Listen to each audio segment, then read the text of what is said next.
Good morning. My name is Allison Harwell, counselor at the Virginia Beach campus. I'm filling in for Michelle Barnes today. She had another commitment. Our topic today is going to be dealing with special populations. We're a pretty small group, so we can have some discussion and be informal. To help me a little bit, if you could go around and introduce yourself and say what discipline or subject area you teach, that would help to know what you may specifically address. The light switches are over there.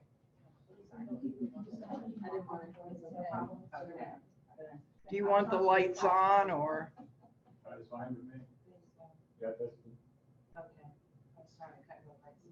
Excuse me. Yes. Could you just repeat what you just said about talking about what special population? Could you just repeat that real quick for the interpreter, please? Yes. The topic today is going to be training about dealing with special populations. If you want to share what you think those groups might include, we'll see whether or not you're on target with what groups we're going to be discussing today.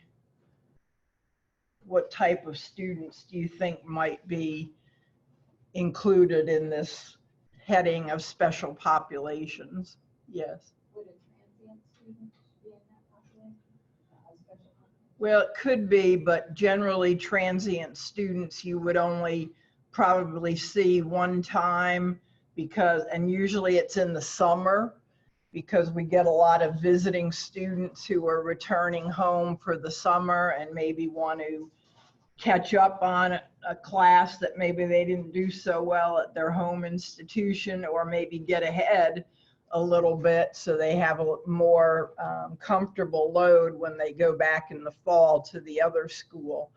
And usually the major issue with that population is you need to make sure they bring in their transcript. It can be an unofficial transcript from the college they've attended, because in many cases they're trying to take a course that may have a prerequisite.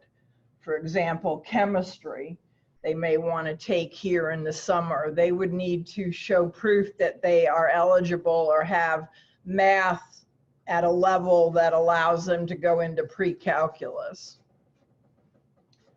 Any other audiences you think would be special populations?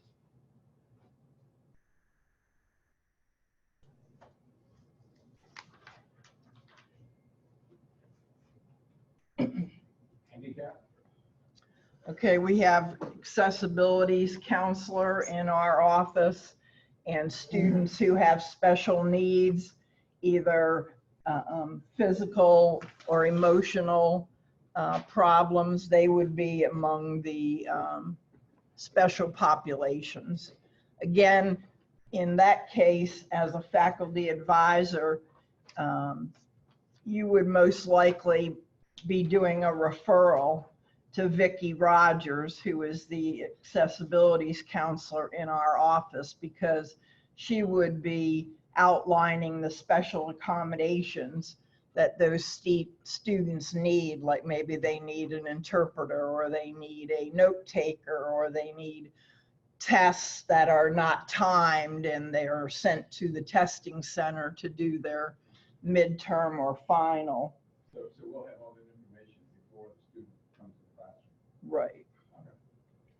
So the objective of this session is to, one, identify who the special student populations are, recognize factors that may impact this group's student success, and identify resources to make the appropriate referrals.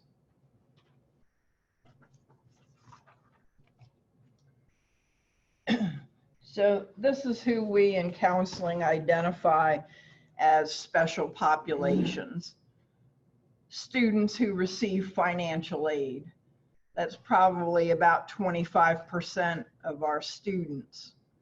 And the reason they're considered a special population is because many times some of the concerns or issues you may get is when they've been dropped from classes for non-payment, or they've received an email message saying one of your courses is not approved for payment under financial aid.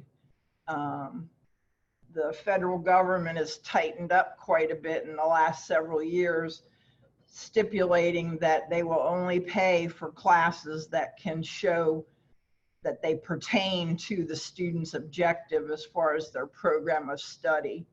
So if they're trying to take like an interior design course and they're in social science for their curriculum, that's going to be a red flag if they're a financial aid student, because it won't be covered and they'll be dropped from that class, and then that may affect what their enrollment level is, and their funding is based on whether or not they're a full-time student, three-quarter time student, or half-time student.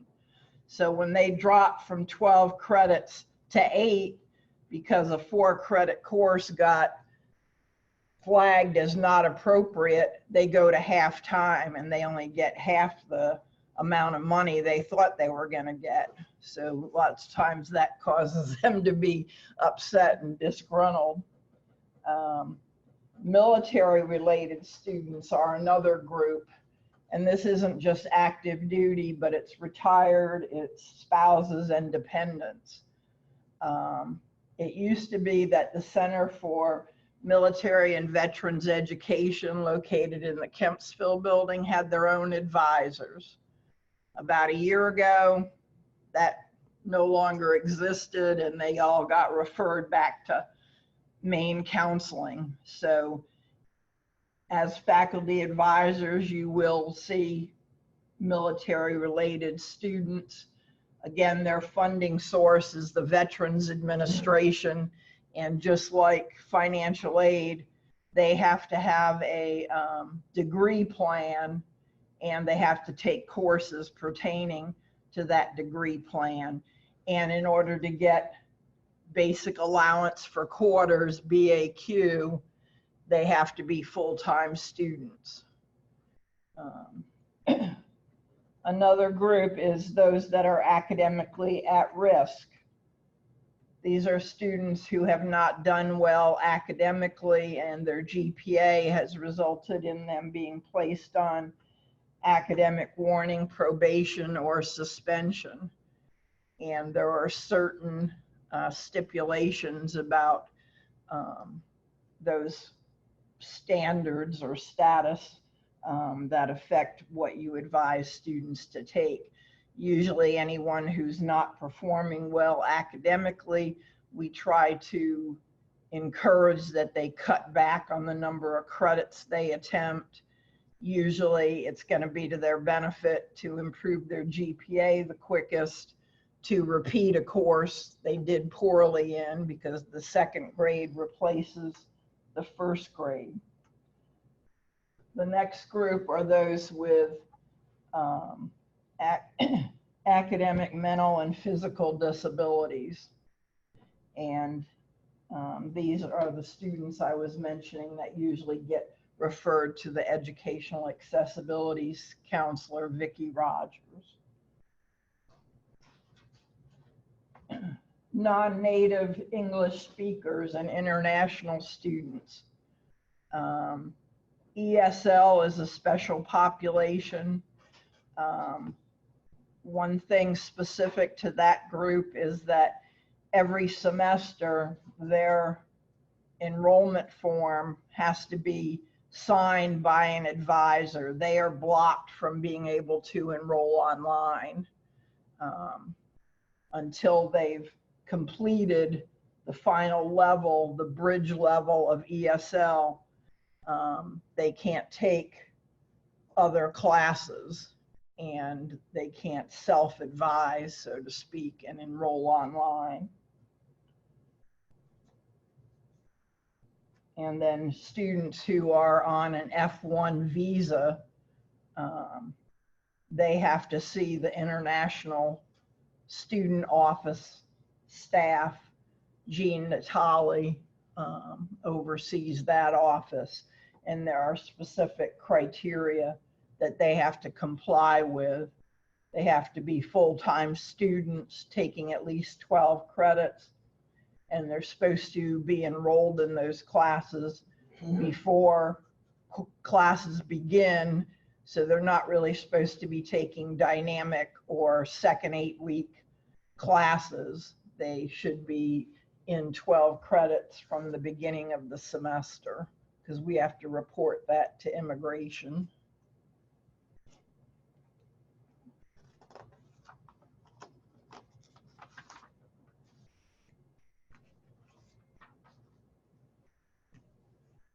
Okay, so the financial impact for students receiving financial aid. One of the standards for SAP, it's called Standards of Academic Progress, is that they have to maintain a GPA and they have to successfully complete or pass 67% of their attempted hours. Again, federal aid is more stringent about monitoring this now. It used to be these policies didn't kick in till like after the student had completed maybe 24 credits. Now it occurs right at the first semester. If they fail 2 out of their 4 classes, they're put on warning and given a probationary semester. And if they don't attain that 67% passing rate in the next semester, they lose their financial aid, and they would have to pay out of pocket or find another funding source and take enough credits to where they do reach 67% passing rate, and then they could reapply for financial aid. So the successful progress is measured by the student's cumulative grade point average and by credits earned as a percentage of those attempted. Another rule is students cannot just keep attending TCC and trying to earn multiple degrees and have it funded by financial aid. Financial aid does give the student a little bit of flexibility or grace about changing majors, because a lot of our students are undecided and they try out this curriculum and then they come in and switch to a different curriculum and so forth. But once they reach the 150% threshold, which means like most of our curriculums are between 60 and 65 credits. So once they reach like 90 to 100 credits, they've maxed out their financial aid and they're no longer eligible to receive financial aid. This can particularly apply to students pursuing some of the medical programs, because initially students are put under general studies to enable them to take the prerequisites they need for like nursing or respiratory therapy or x-ray tech. And so they're working on prerequisites, but they want to be full-time and get their full benefits. So they accumulate other classes that do pertain to general studies, but if it takes them over a year to get accepted to the x-ray or nursing program, and those programs are pretty credit intensive anyway, they may run out of financial aid before they're able to complete that program. So that's why we try to advise them that it might be their benefit to only go part-time initially to work on those prerequisite courses like anatomy and physiology and their English, and if they need developmental math. The financial aid office does what's called an audit. It's acronym FACA. And this is where they will review the course selection of the student against their degree plan. And if it comes out where the course shows up in the unused section of the advising plan, they're going to be flagged and send an email saying this isn't an eligible course. So you may have students who didn't officially change their curriculum, but in their mindset, they've been following a different program than what's on record. So one thing I always do if I'm seeing a student is to clarify the SIS system shows you under business administration. Is this really the curriculum you want to pursue and earn your degree in? Because I see you're taking some computer science courses and those aren't part of, or you've registered for some computer science courses and those aren't part of business administration. And then they'll say, oh no, I changed my mind, 3 months ago and I'm doing computer science now. Well, then you have to make sure a change of curriculum form is processed, or else those courses they've selected for the next semester that are computer science won't be covered. The other thing is the number of credits they're taking per semester impacts the amount of money they get. If they take less than 6 credits, they get tuition only. If they take 6 to 8, they're considered a half-time student, and they'll get 50% of what they were notified as their Pell Award, because the award quoted is always based on full-time enrollment. And so sometimes they have to be reminded of that. You might have been told you're going to get $6,000, but if you go half-time, you're only going to get $3,000. And lots of times also they wait till the last minute and they assume financial aid can be processed, approved, and put in their account in 24 hours. That isn't the case. So they need to be advised to make sure they apply early for their financial aid so that the funds are in their account on the payment deadline date.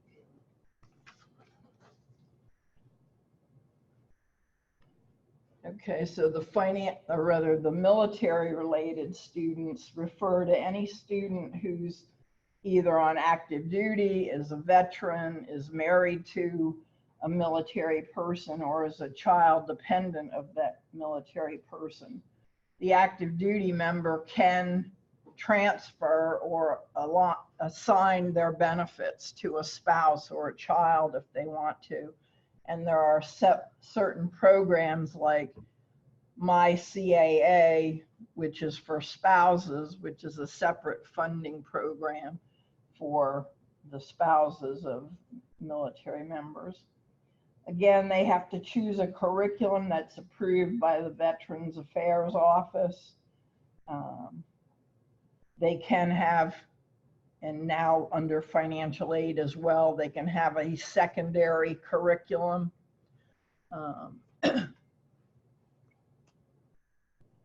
And again, full-time versus part-time affects their housing allowance. There are different bills or funding like post 9/11, GI Bill, and the benefit amounts vary depending on the person's eligibility for certain funding bills.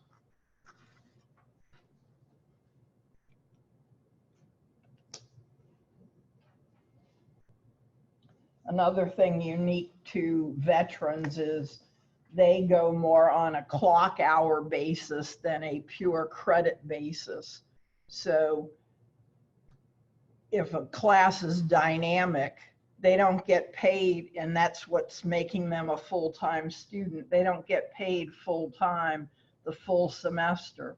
They only get paid full-time for that time period when that dynamic class is in session. So again, we usually discourage people or tell them if you're going to take 8-week classes, you do 2 the first 8 weeks, 2 the second 8 weeks. That way you're considered full-time for the whole semester.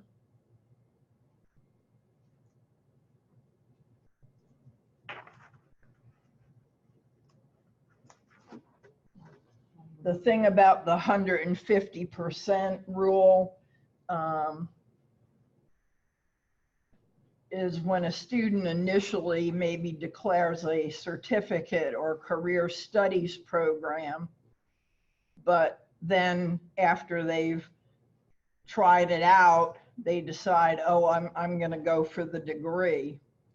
Well, I always advise students, if that's your end goal, you should declare the degree. You can always apply to be issued the certificate after you finish those 26 credits or whatever it might be. But if you declare the certificate, you reach that 150% a lot sooner. 150% of 24 credits is 36. So they'll only be maybe halfway through the degree at 36 credits. So then they have to come in and change their curriculum. So I always tell people it saves you time and you don't have to keep that in your mind about, oh, I'll have to go in and change my curriculum before I complete this certificate.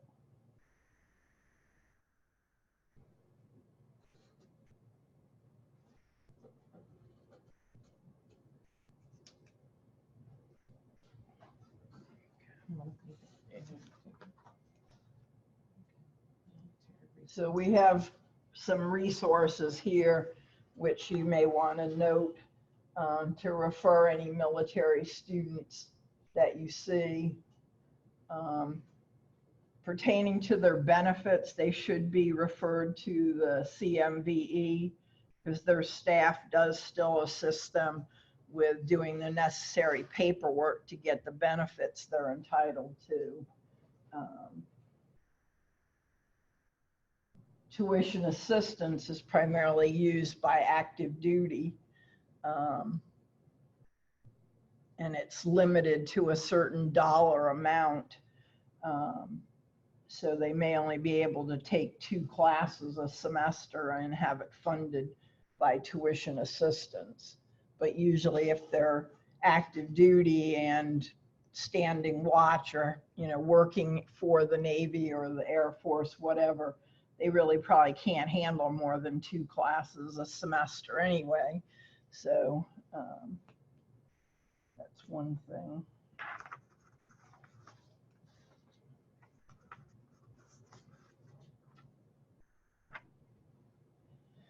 Okay, signs of an at-risk student. Late enrollment. I know this has been a topic of constant discussion among faculty and administration and counseling. I know when I served on faculty senate, it came up quite a bit.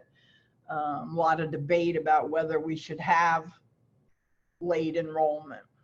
I guess the data suggests that a fairly significant proportion of our students do enroll late, and the administration is afraid that enrollment will decline even further if we block late enrollment. But other studies show, or data shows, that those who register late are less successful in the classes.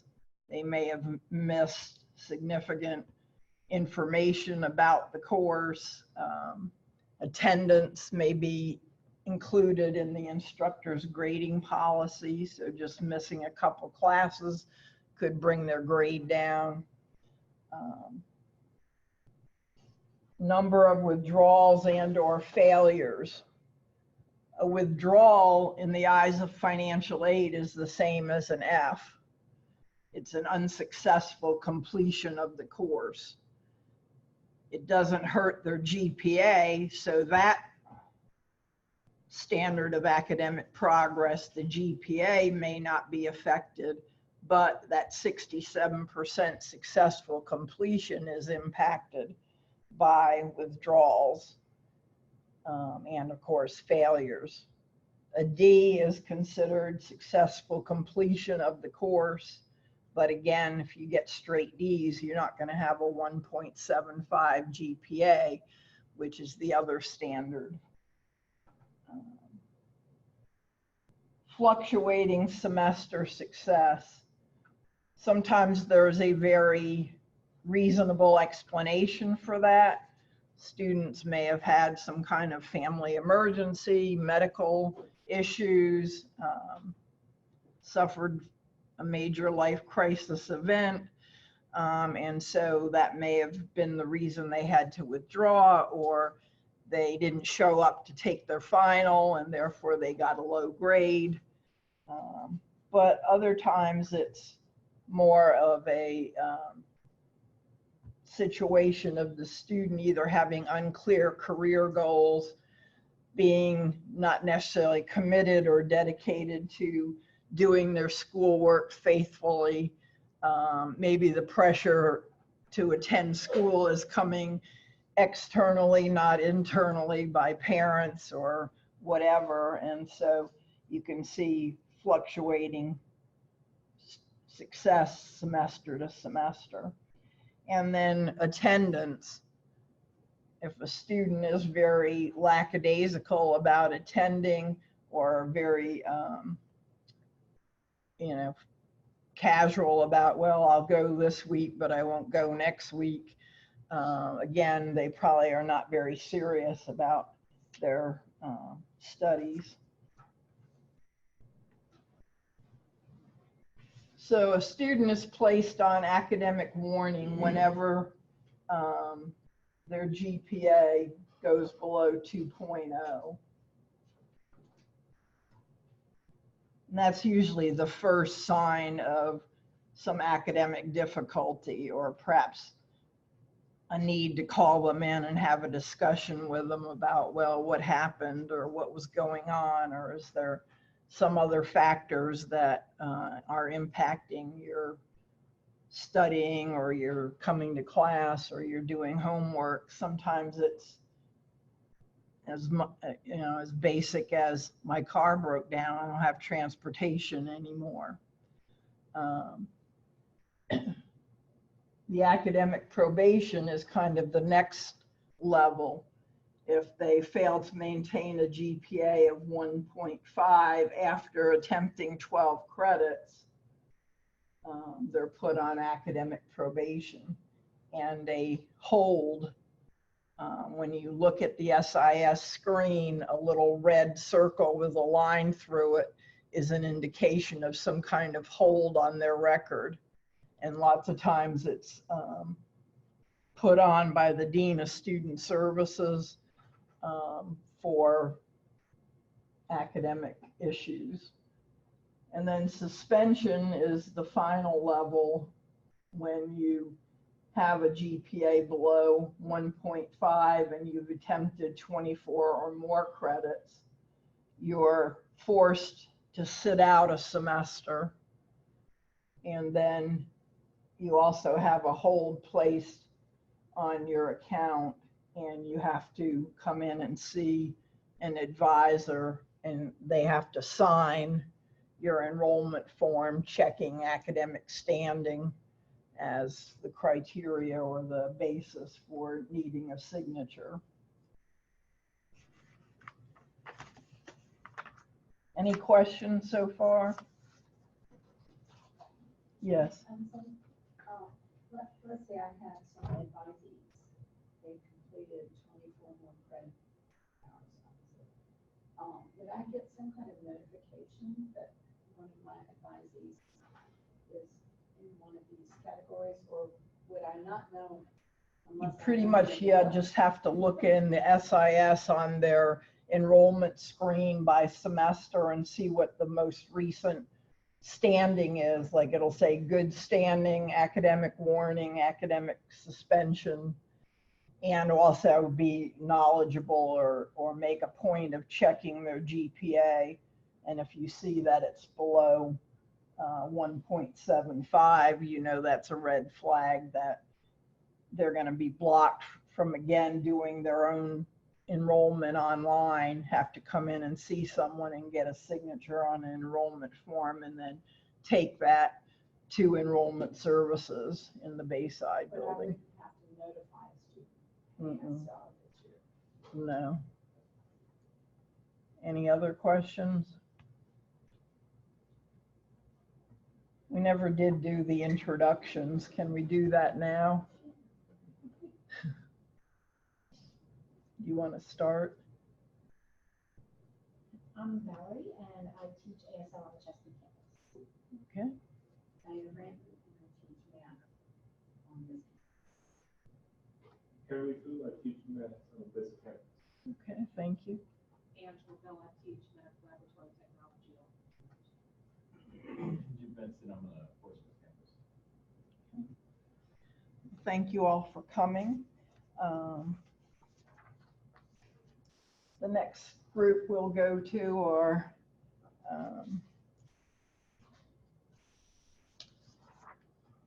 students with the educational accessibility accommodations.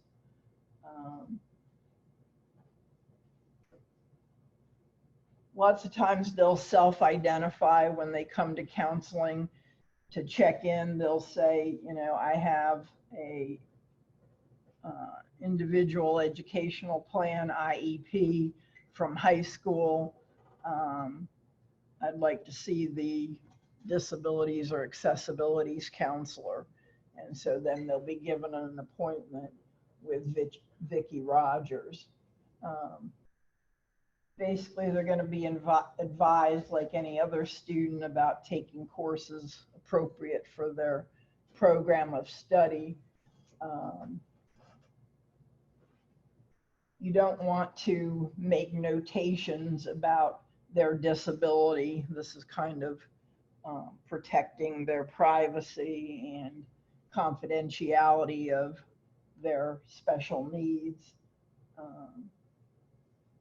So you don't make any kind of reference to their disability in your SIS Navigate notes.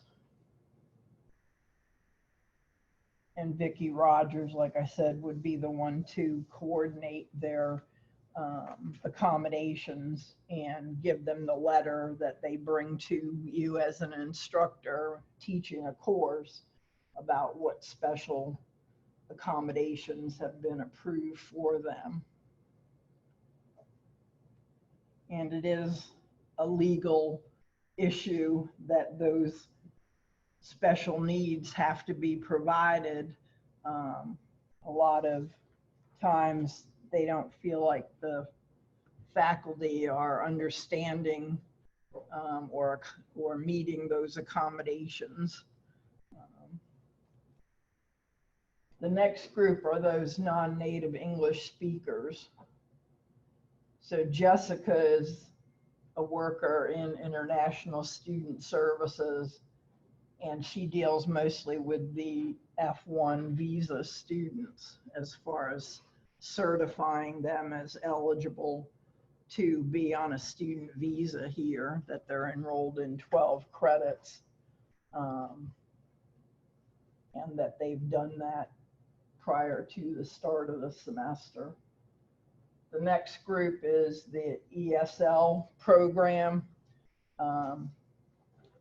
One thing, we do not honor ESL completion courses from any other school. That's kind of unique. You know, if a student took English at another accredited institution, we bring in credit for English 111. But ESL students have to take the placement test for ESL students, and based on the results of that test are placed either in ESL 20, which is the basic course, which is 12 credits covering all 3 skill areas: listening skills, writing and grammar skills and reading comprehension skills. Once they are at the intermediate level, ESL 31, 32, 33, those are 4 credits each. Again, most international students, if they're on a visa, have to be full-time.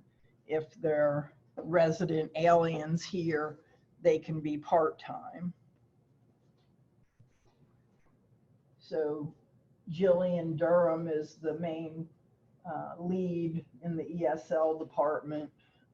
So if you have questions about how to help an ESL student, again, if your population is going to be those students who have 24 or more credits, the computer may default some of these ESL students to you, because if they place in ESL 20 and then have to go up the chain, they're going to have 24 credits after 2 semesters of ESL. And then they're still going to need 2 more semesters of ESL, the 41, 42, 43. And then the bridge level is 51 and 52. There's only, there isn't a 3rd level for speaking and listening skills. The ESL classes are only available here at the Virginia Beach campus. So if you're at another campus, you're going to have to educate students to that fact, just like we have to tell students, if you want nursing, you have to be prepared to drive through the tunnel and go to Portsmouth. And you'll be surprised, some students will say, oh, then I'll have to change my major.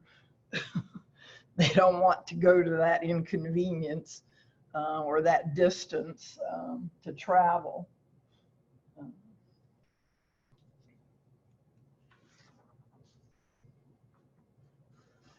Some personal support services that you might want to be aware of. The Women's Center has some specialized services to help students transition and learn time management, leadership training. They put on workshops and consortium events that you could refer students to. The Open Door Project, this is primarily at Norfolk campus. This is a federally funded program helping low-income first-generation students. And then Great Expectations is a organization that offers financial support and emotional supportive help to those aged 18 to 24 who were in foster care in high school.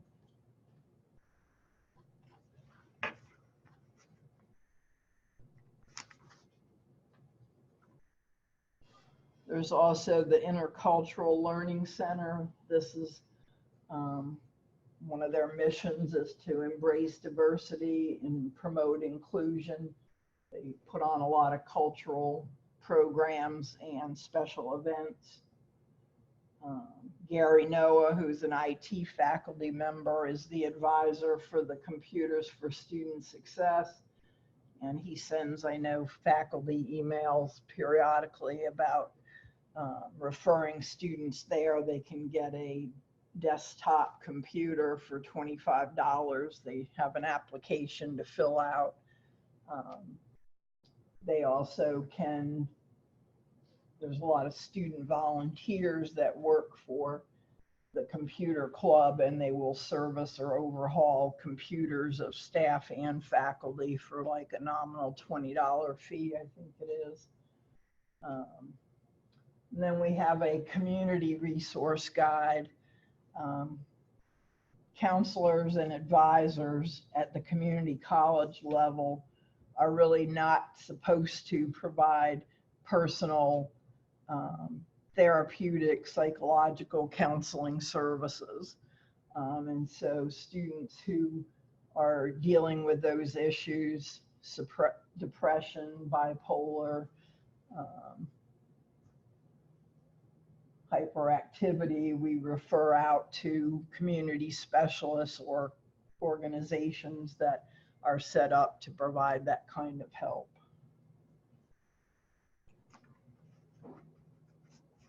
So these are the numbers for the advising centers on the different campuses and the number for the CMBE.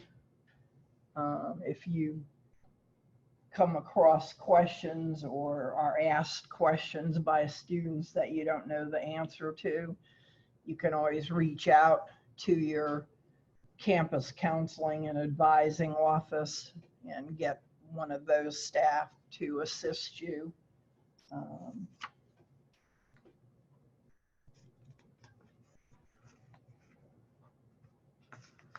So here's an example of a possible situation you might experience. Alex comes to your office for a scheduled faculty advising appointment to plan his next semester, pick his classes. You ask how the semester's going and if there are any updates to his plan. The student complains that one instructor doesn't allow them to have extended time on tests, even though it's on their accommodations list.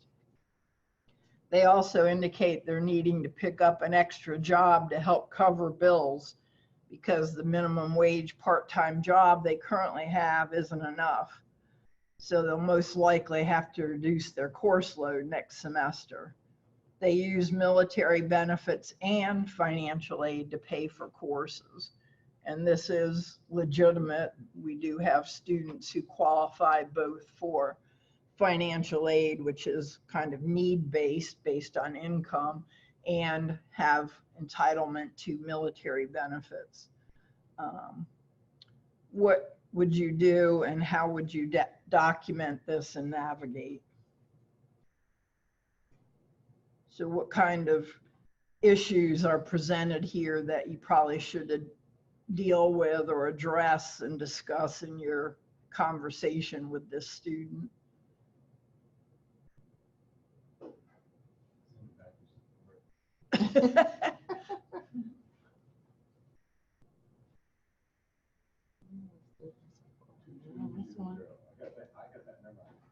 Pardon? 2200.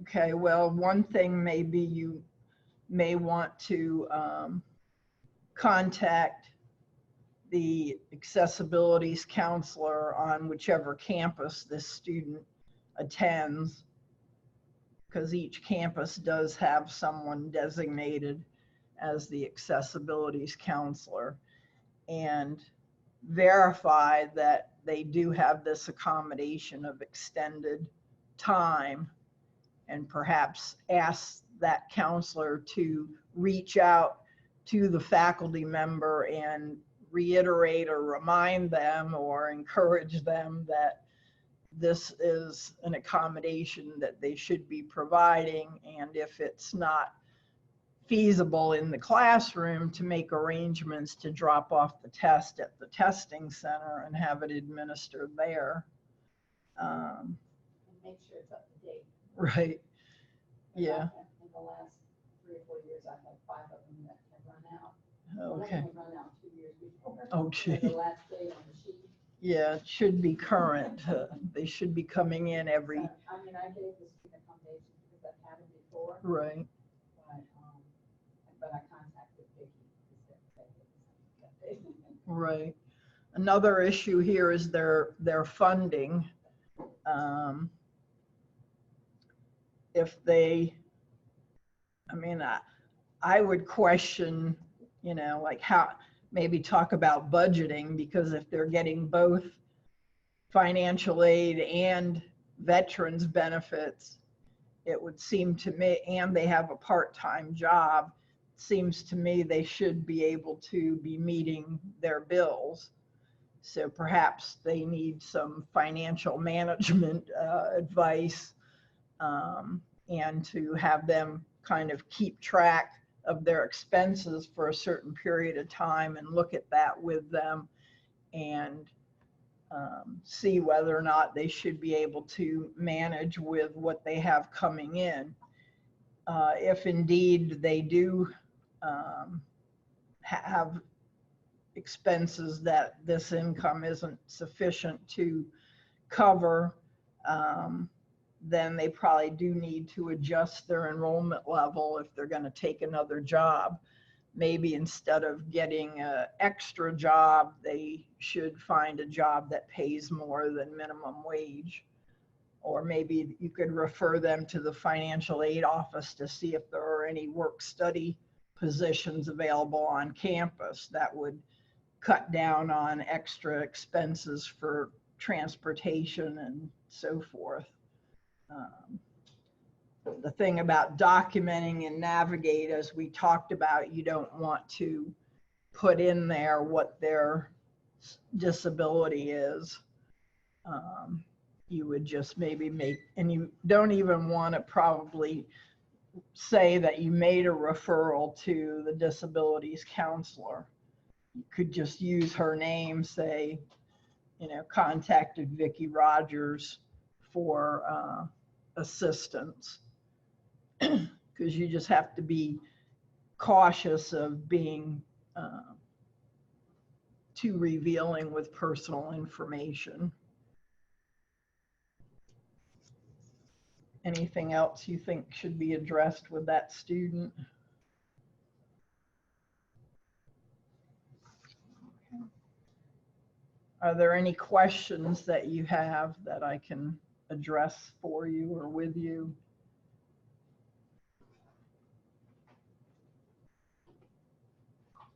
Yes. How does it work with, occasionally I'll have students that are pursuing one of the health profession associate degree programs, but they want to take a career study certificate like phlebotomy to gain additional admittance points on the other end. Is it, but they don't want to change their program of study. So is it acceptable to just add that career study certificate as a secondary with those individuals? How should I don't believe phlebotomy is eligible for financial aid because of the number of credits. It has to be, I believe, at least 16 credits, the certificate, in order to be eligible for financial aid. So if it's a matter of wanting financial aid or VA to cover it, it would have to be credits above, like if they're taking 12 other credits and they're adding the 2 phlebotomy classes, if they get accepted to that program, they would have to, you know, they'll only get paid for the full-time level. That may be enough to cover those 6 or additional credits, but they may have to pay some out of pocket. Now, if it's a certificate like nurse's aid leads into, or the courses are incorporated into the associate degree for nursing, other than those 2 specific nurse's aid courses, they can declare that and apply to receive that, and then they would be moved into general studies / preparation nursing if their end goal is to be an RN. Yes. To piggyback off of that, I've had students where they were, I think, general studies, they had a blanket type of program of study. And then when I moved them into phlebotomy technician as primary, the English and the medical terminology, which is part of our certificate, they said that wasn't covered at all.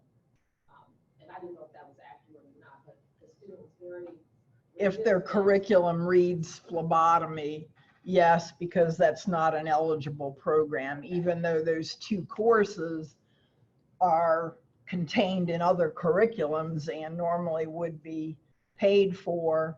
If they're not under a curriculum like general studies, where those in general studies is an eligible program, then they would be covered. Any other questions? I think these special populations, they do have other resources that can address most of their concerns. So probably on an average day, you're not going to see many of these kinds of students as a faculty advisor.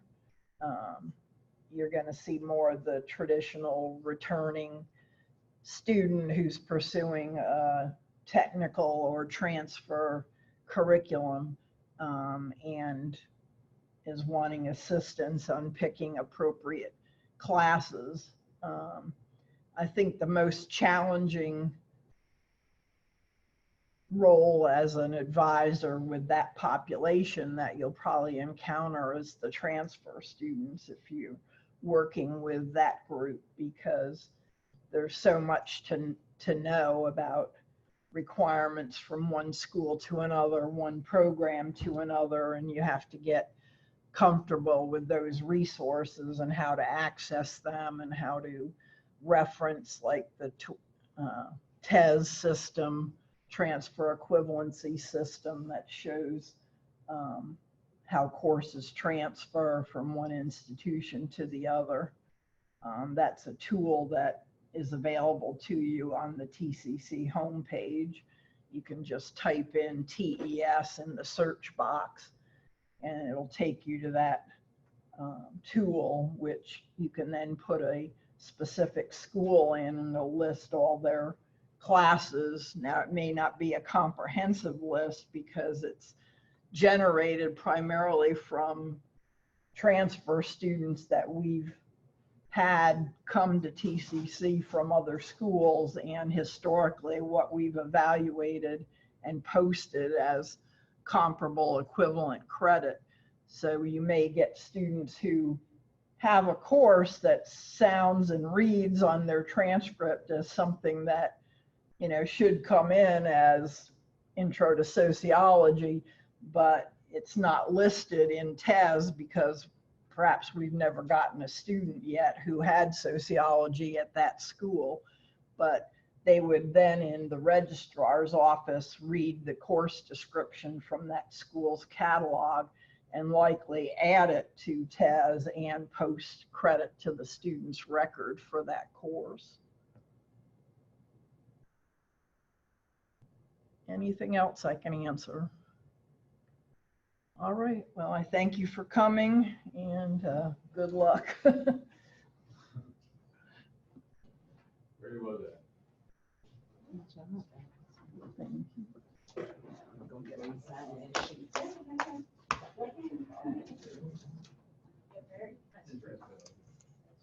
Did you all sign in?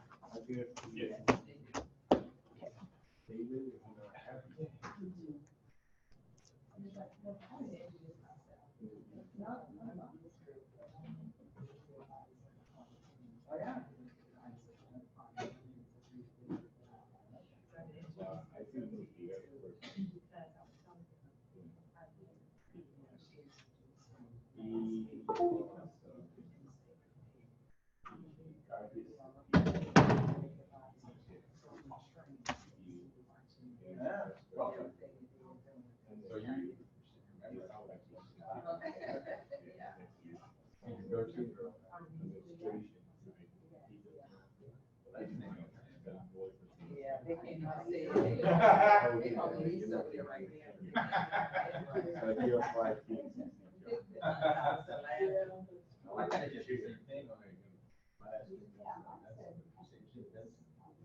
Well, yeah, there are exceptions, but for my TCC, I didn't get it as much. I still, I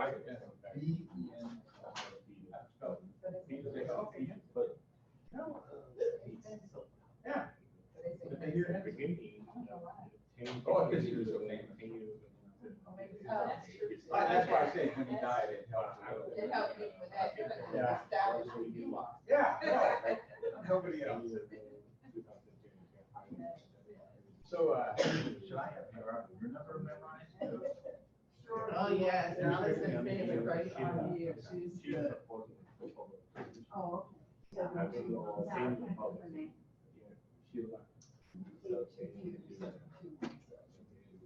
Okay. Peter. All right, thanks a lot. Allison, you have your flash drive? Yes.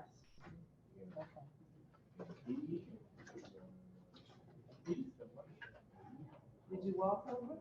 No, I came straight. You here. drove? Did you No walk wonder you. over? That's why you couldn't find it. You drove over. Michelle told, I don't know, I probably didn't hear her right. I thought she said. I told her, I said, because you know, she had me laughing, you know, when she rushing over here. Because she always said, oh, if I don't get it by 10, they gonna leave. They don't want to be there no way. I forgot. So when I didn't see you, I said, I told, I can't think of her name. Did you see? I said,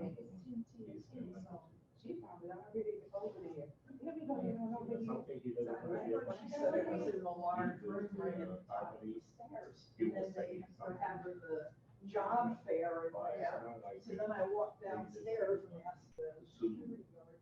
Right. Like a bulldog. Yeah, like a bulldog. Yeah, pursue all the way. Yeah, but he got talking in the straight. But this is not really happening. Yeah. I hope they do this. Because I feel like he's going to need it here because of his knowledge of the math program. You know, as we transition to this free mile. Yeah, and basically, what he always says, it's hard to